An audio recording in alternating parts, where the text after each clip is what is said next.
Well, it looks like I bought some records, and we're going to take a look at them, because that's what we do here.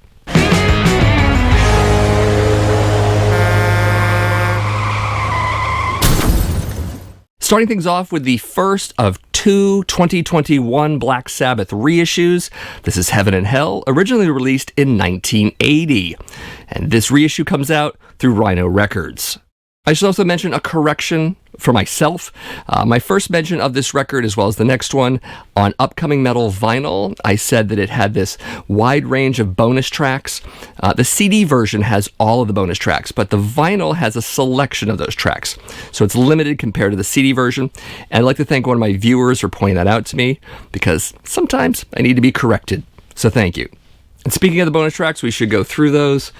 Starts off with Children of the Sea Live. That's from the B-side of the Neon Night single. Heaven and Hell Live, also from a single, this time the Die Young 7-inch. And then we have Lady Evil, the mono 7-inch edit. And then a bunch of live tracks. We have Neon Night, Children of the Sea, Heaven and Hell, and Die Young, all live from 1980. Of course, as always, I have favorites from the album proper. Going through the tracks here, Children of the Sea was probably my first favorite song when I got this album back in the 1980s. Of course, I love the title track to Heaven and Hell.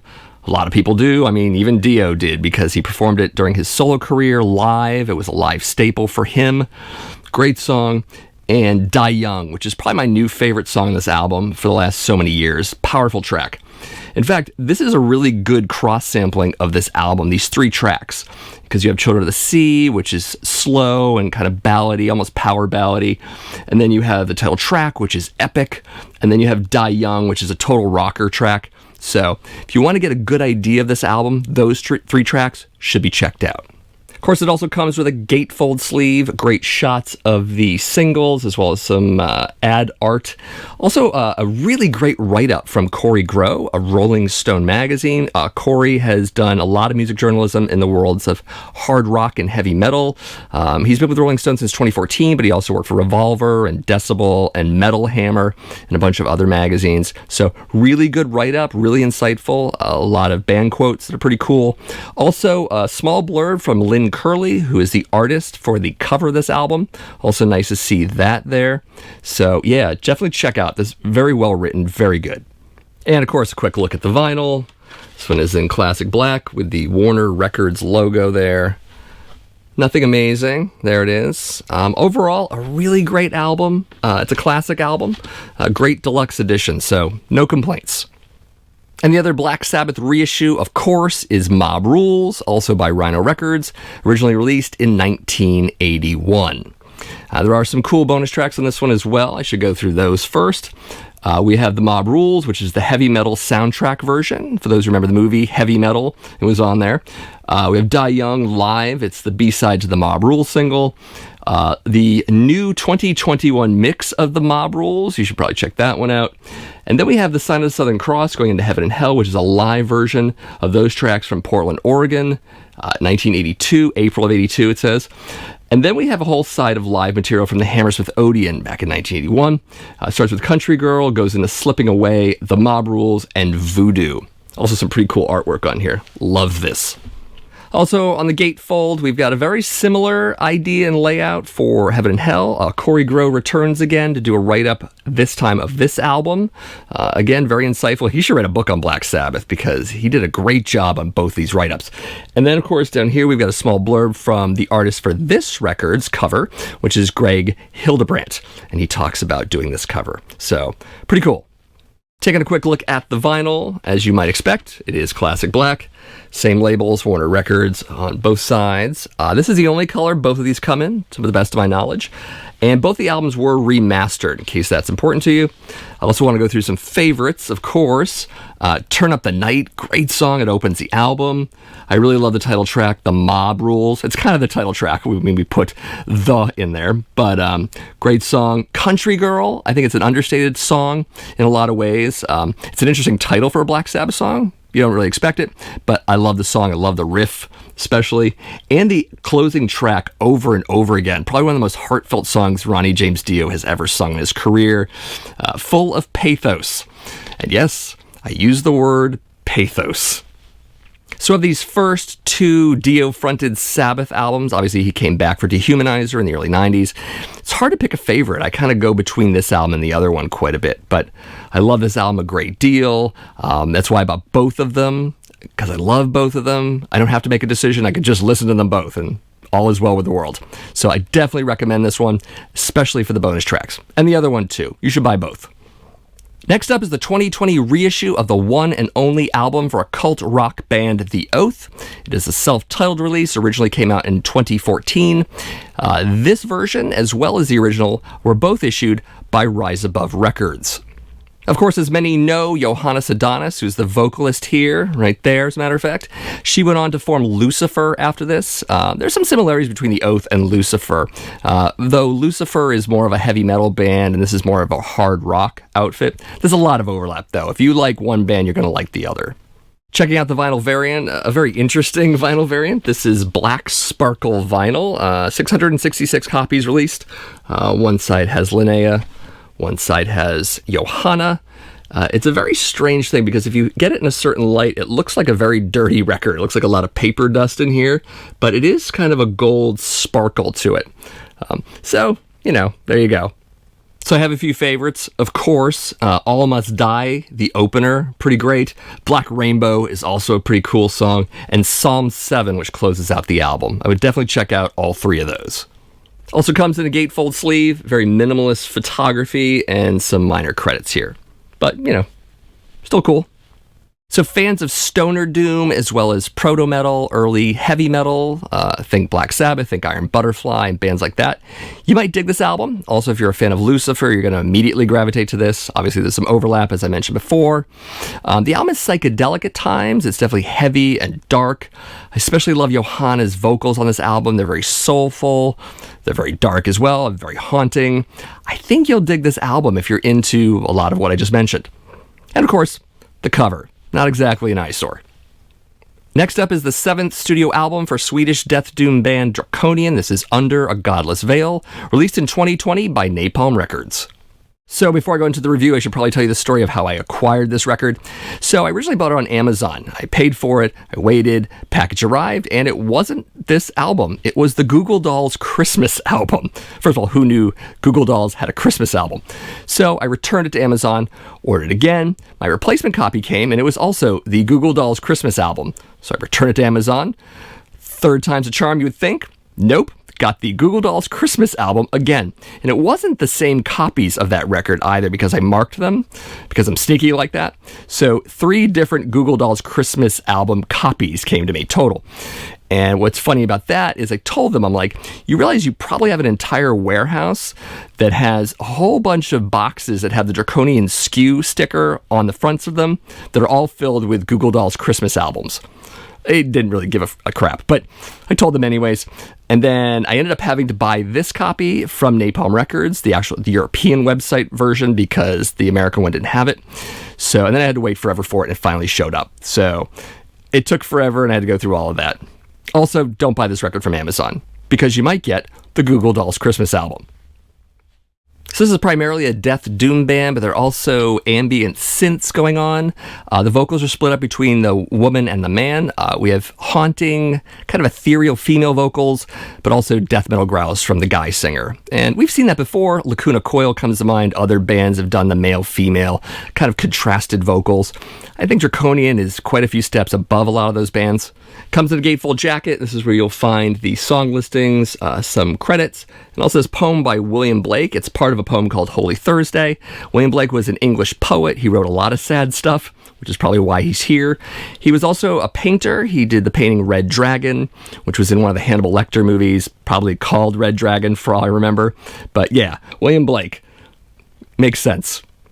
So favorites, of course, I have The Sacrificial Flame, Moon Over Sabaoth, The Sethian, and Ascend into Darkness. All 4 of those tracks I did quite a bit. There is a music video for Sleepwalkers, if you're interested in that. There are lyric videos for maybe 4 other tracks on this album, so there's plenty of that. You can go to the official Napalm Records YouTube channel for all of those videos. You should definitely check them out. Of course, I wouldn't forget the vinyl. Classic black on this one. Minimalist labels, but I do like it. Sometimes I like minimalism. There you go.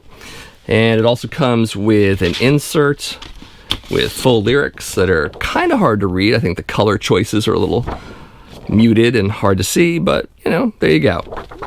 To me, Draconian feels like a fusion of the things I like about such bands as Frail and Paradise Lost. I do know this band has 6 other albums that I'm not very familiar with. If you are, of course, and you want to suggest the next Draconian album I should listen to, definitely let me know in the comments, because I'm definitely interested in this band. Of course, I should also thank Liam over at the Death Doom Metalhead channel for introducing me to this album and thus this band. Liam does a channel on, as you can imagine, Death Doom. He's pretty knowledgeable on the subject, far more knowledgeable than I am. So you should definitely check out his channel, and you know what? Give him a sub too. Couldn't hurt. Next up is the 5th studio album for solo artist Stephen Pearcy. This is A View to a Thrill, released by Frontiers Music in 2018. Of course, you know Stephen Pearcy. He is the lead singer of Rat, the classic pop metal band from the 80s that are still around, believe it or not. This album has kind of a loose James Bond theme. You can kind of see it on the cover, but also in song titles like You Only Live Twice and Sky Falling. Some of it's in the lyrics too. It's not too heavy-handed, but it is there. So on this record, as well as some of the others he's put out, he is paired up with co-writer as well as guitarist Eric Ferentinos. They are a writing pair. Ferentinos is an interesting player. He has a little bit of Warren DeMartini in him sometimes. A lot of times not, though. He has his own style. But short of having DeMartini on this record, of course, DeMartini is the guitar player for Rat. He is the next best thing, but he's pretty good. And I think as a co-writer, he does some good work with Pearcy on this record. So my vinyl variant for this one is Classic Black. It did also come in orange, limited to 300 copies, but I couldn't get that one, so I got this one. Labels are the same on both sides.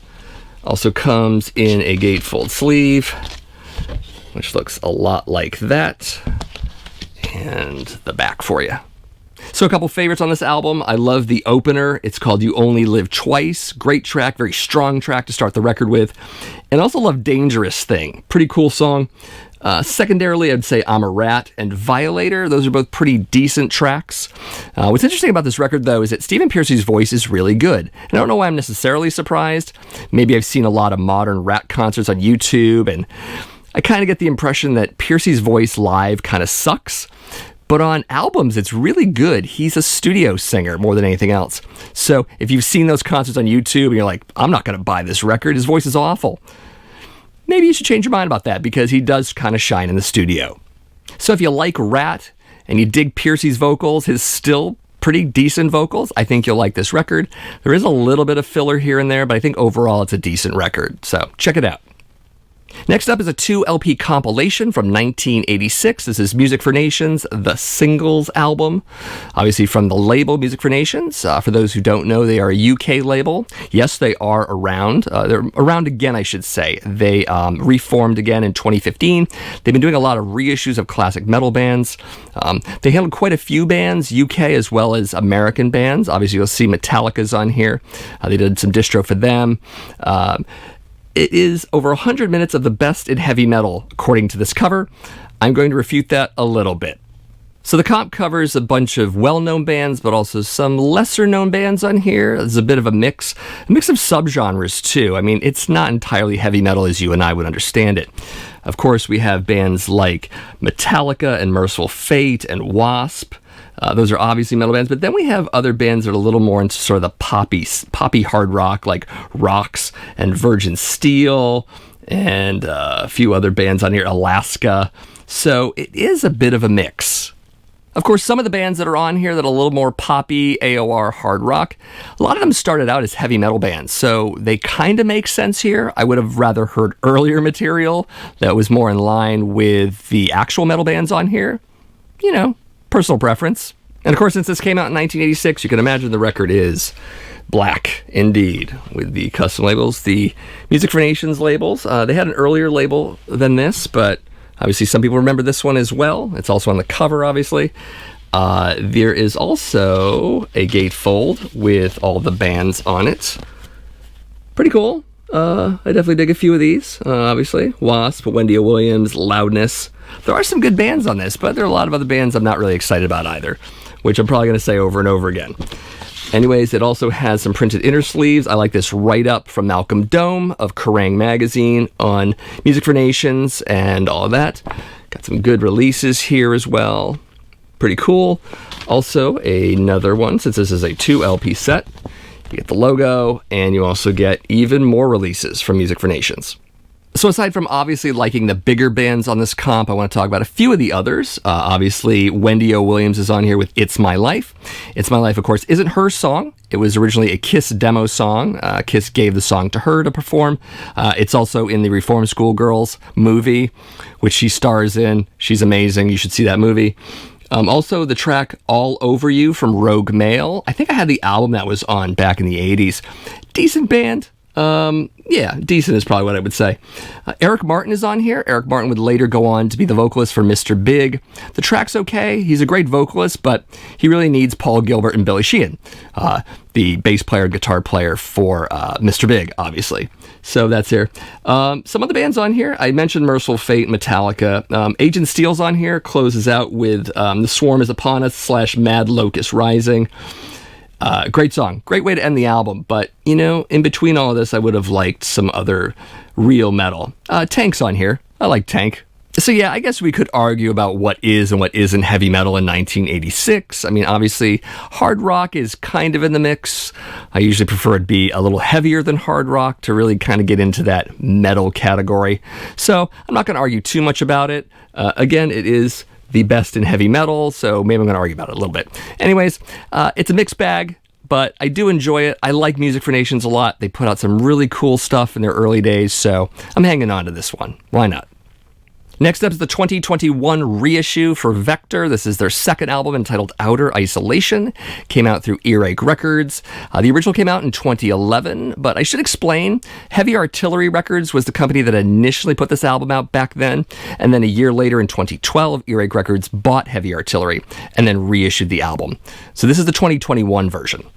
So American progressive thrash metal here. It's a bit on the technical metal side. They also sing a bit about futuristic and scientific things. They're basically a sci-fi metal band. So vinyl variant for this one is yellow. At least they call it yellow. It looks more like a neon yellow-green with some nice custom labels there. Also comes with an insert with full lyrics. And upside down is even more lyrics. Some recommended tracks for you. I would check out Echoless Chamber, also Venus Project, and the closing track Outer Isolation, also the title track, obviously.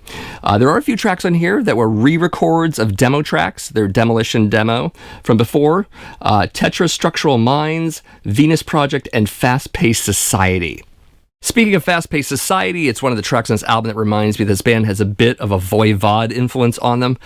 That track in particular, that opening riff, I'm listening to it thinking to myself, hey, Piggy, is that you? So it's a good album, but I tend to gravitate a little bit more to their follow-up release, Terminal Redux. I also hear a lot of people talking about this particular album. It took a lot of time to warm up to, but once they did, they liked it. So I'm definitely going to spend some more time with it, like everyone else did, and see how I feel. But it's a good album. And it looks like I finally picked up this album. This is the 14th studio album for the Death Doom band known as My Dying Bride, released in 2020 through Nuclear Blast Records. So this time around we have more vocal harmonies from Aaron Stainthorpe, and a little less of the dramatic reading he's known for from previous efforts. Also, a lot of people are considering this a much stronger work than their previous album, Feel the Misery. I'd somewhat agree. It's a strong work. So gatefold jacket here, full lyrics. In addition to Aaron's great vocal harmonies, we also have some violin moments that are pretty great, pretty evocative. Also those slow driving doom riffs on the guitar, typical for the band. Also track listing on the back here. I really like how it goes clockwise. Pretty cool. I don't know why I think that's cool, but I do. Also, female guest vocals on this record, notably on the track The Solace from Wardruna vocalist Lindy Faye Hella. You might recognize her voice.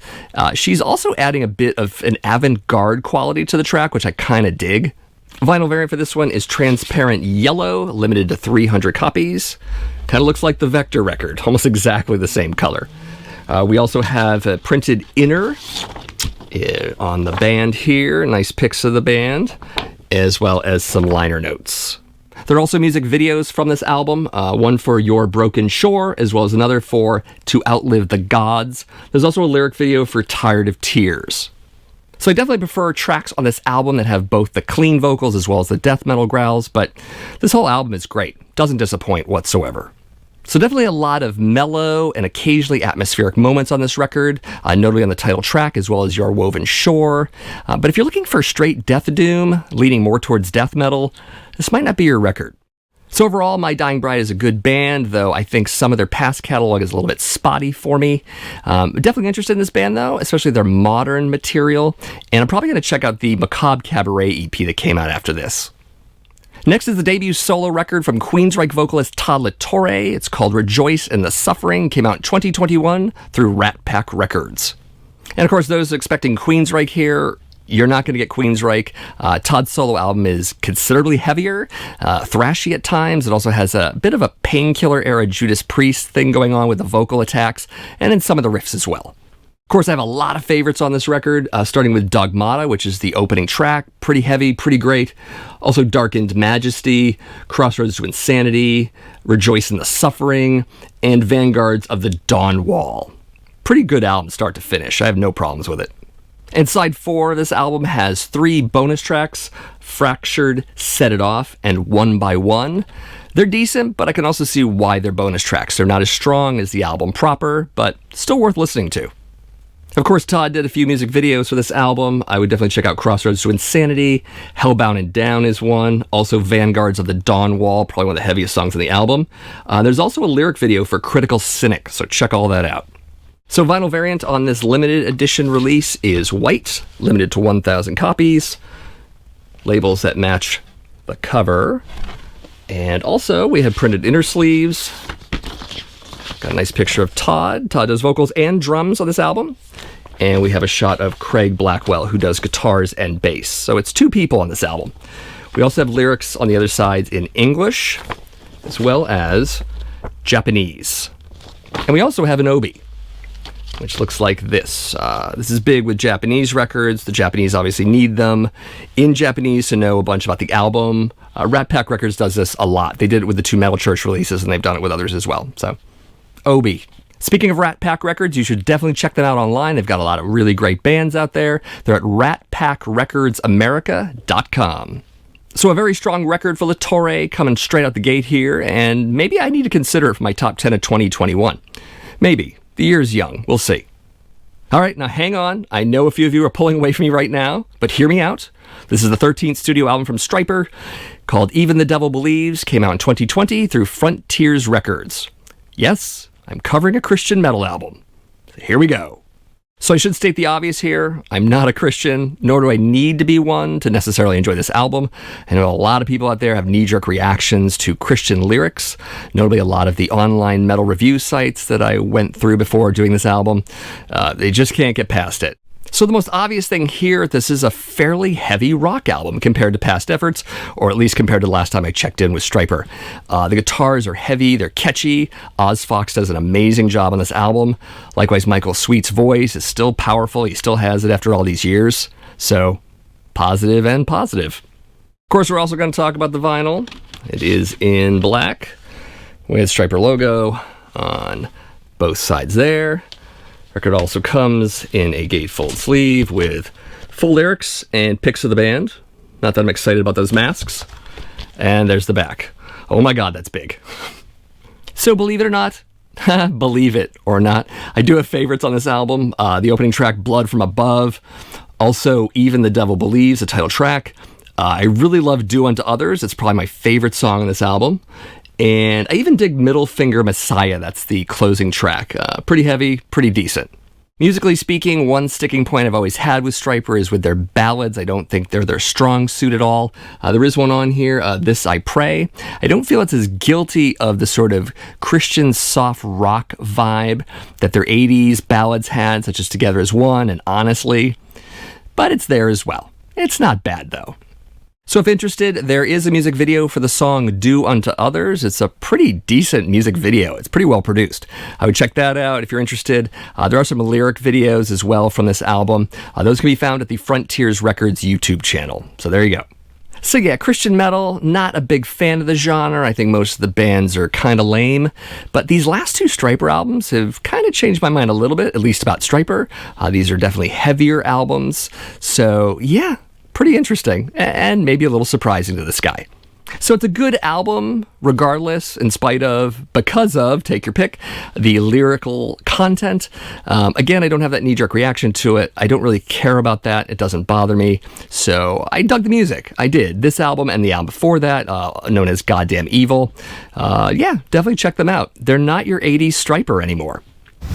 And that's it for another episode of Vinyl Haul. Definitely let me know in the comments which albums you liked, which ones you didn't like. Also, those music recommendations, I really love them. Whether you do a show or you don't do a show, definitely let me know what you like and what I should check out. Of course, I'm a YouTuber, so I'm going to say it. Like, subscribe, and share. Those are 3 great ways to support my channel. This is the Accusation Network. I do metal vinyl collecting videos every single week. Sometimes once a week, sometimes twice a week. You'll have to check in to find out which. So thanks for watching, and I'll see you in the next video.